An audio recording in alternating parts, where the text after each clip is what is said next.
Okay, I wanted to talk a little bit about how I stuff things. You can see here on one of the dogs, I've got little puppies, I've got him already stuffed. Now, what I want to kind of get through, because I've done patterns in the past, and I've done some videos that are up on YouTube that talk about stuffing.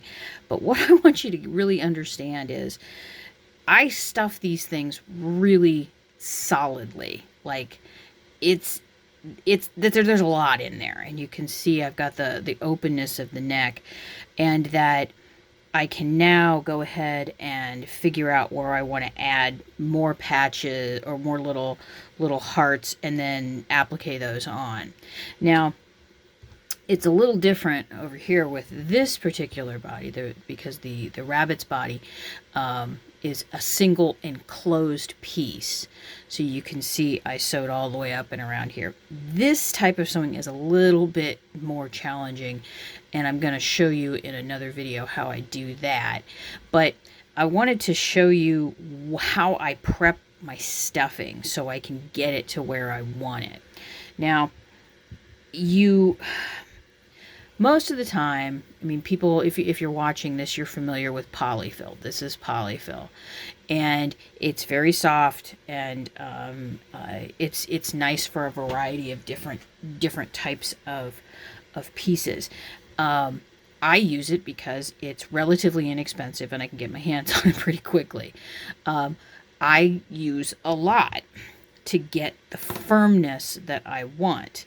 Now, part of my problem with polyfill is when I'm trying to stuff things and put things where they need to go, the stuffing stick goes right through it. And I know that some of you may use forceps to get the stuffing and to turn things. Since I work small, I use a pair of tweezers. And I create, as you can see here, I create these little, kind of like looking like little cocoons, don't they? And the way that I do that is, let's get these guys out of the way, I got them everywhere here, is I pull off a little piece.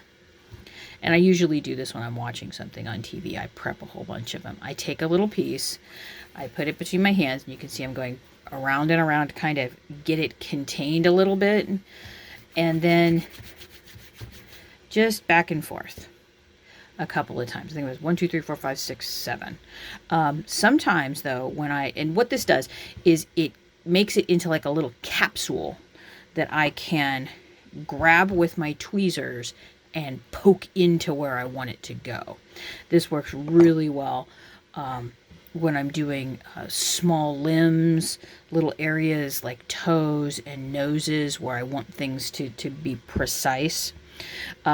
And you can now see why those little sprues on the ends of the eyes I need to clip off. Now, sometimes I'm in a very small space and I just want to get something in there and I want it to be nice and tight. I'll go through, and you can see I'm doing this a lot more than just, this kind of starts to mat it together a little bit, and you can see how different it is compared to the other one that the other kind that I'm working with. Once I get to like the top of a neck, this is where I'm using pieces like this because I want it to go in there and to stay. And during this process, you can see here, I kind of use this a kind of a felting needle kind of approach to it.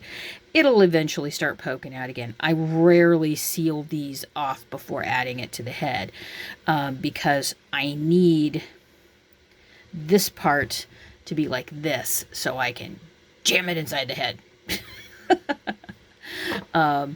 So that's a little bit about the kinds of stuffing that I use.